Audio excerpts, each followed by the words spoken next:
when people are trying to improve their running, I think they make one kind of like common mistake, and it's something that I have just recently put into place and done lots of times previously, and it's something I really recommend that people do and change.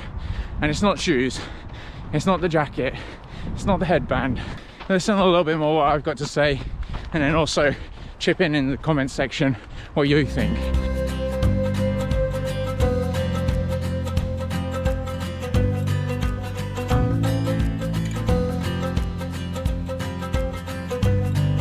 How do we grow as runners? Well, it depends what you kind of perceive as growth. Is it faster times? Is it you enjoy it more? Is that it doesn't leave any fatigue in your body? So everybody has a different kind of definition of growth. So now that we know like what growth could mean, it could mean completely different to you and to me. But I'll talk from the perspective of me recently, doing that sub 3 hour marathon, aiming for 2:45. What can I take away from that experience? And how does that help me grow as a runner and person?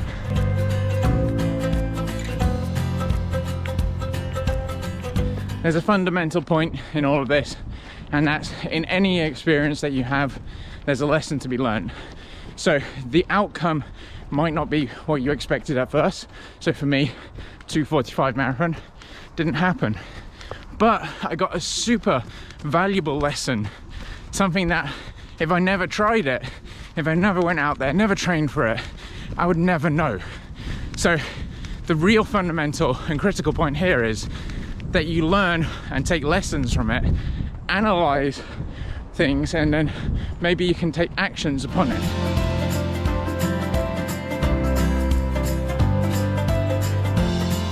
How do I get to my goal? Well, there are 3 main points that I figured out from what I did to what I can do extra to improve.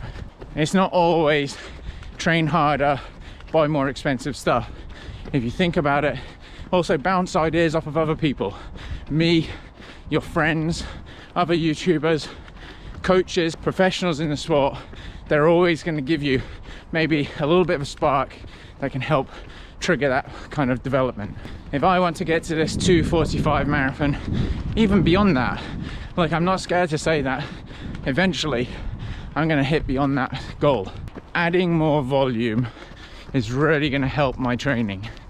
This training block, I decided to try and keep the volume of total kilometers down, and I was trying to like do around 100 kilometers. We saw through my analysis video, average was 92 kilometers per week from beginning to end, maximum 136 kilometers. So for me, increasing the volume, and that doesn't mean increasing the volume of harder miles, but also just easier miles. And that can be running, commuting. It doesn't have to be rocket science and really hard. But for me, to increase my volume, I think that's really going to help build the aerobic base even more, and also, you know, get less muscle fatigue and just get fitter in general. But like most things in running, you don't just increase super quickly. So this time I wanted to keep like the workouts and the volume so that it was manageable, so that I don't overstride per se.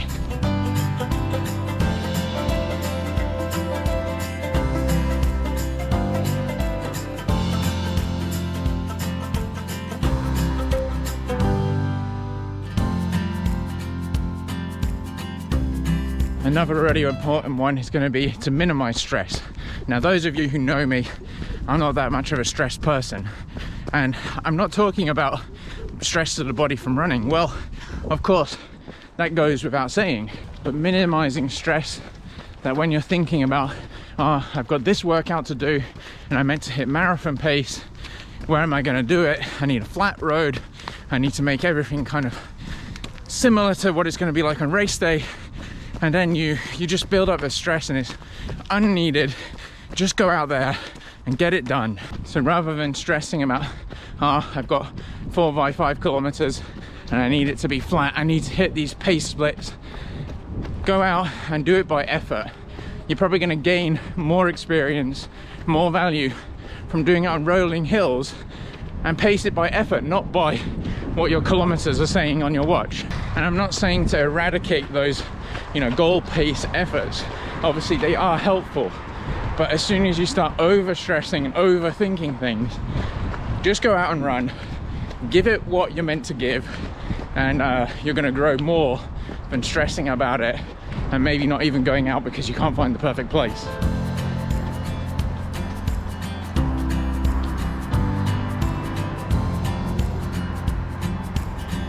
Well, we're out of the woods, so to speak, and my third thing that I decided that I can learn and grow upon from this marathon training experience is something that I've already been doing, and testing and making sure that I can dial in even further nutrition on race day. It's something that clearly didn't go as planned. I did test it in training, seemed to work fine, but clearly not. So there's a valuable lesson in there for me, that to keep practicing, keep testing. It could be that that is correct, and just on that day it wasn't meant to be. But I don't just lie down and accept it. I'm going to go out there and test it further, try more different things, and really try and dial in that nutrition. With all that being said though, I'm not going to limit myself to those 3 things. Those are just 3 things that I can think of at the moment. So don't close off the door. Don't think that's all I can do. There's plenty more, but you just got to think outside the box sometimes.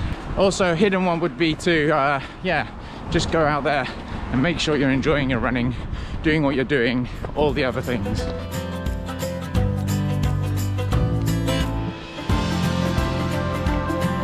There we go, perfect run, 10 kilometers, super easy, nice and relaxed. Really enjoyed it, and filming some more clips for my Saucony Ride 13 review, which will be coming out soon. But on today's topic, I hope it's been something you've enjoyed. Now, one thing I want to challenge you to do is just to think about your running, or if you're not doing running, whatever it is, and just think, you know, what have you been doing previously that may have not been so ideal, or how you think you can grow or learn something new and implement that maybe in the future, now, straight away, whatever you want. Maybe you don't even want to and you're just happy with everything at the moment, and that's perfectly fine as well. You know, there's no, you don't always have to be, you know, the best, whatever. It's as long as there's happiness within, that's I think one of the most important things. But yeah, have a little bit, think about it, and if you want to share it down in the comments down below, always really cool to hear what your thoughts are, and if not, I understand as well. But thank you very much for watching the video. I hope it's been of some use to you, and I'm talking very quickly. If you're not subscribed already, subscribe. If you like the video, press the like button, and enjoy your day, evening, morning, night, whenever you're watching this.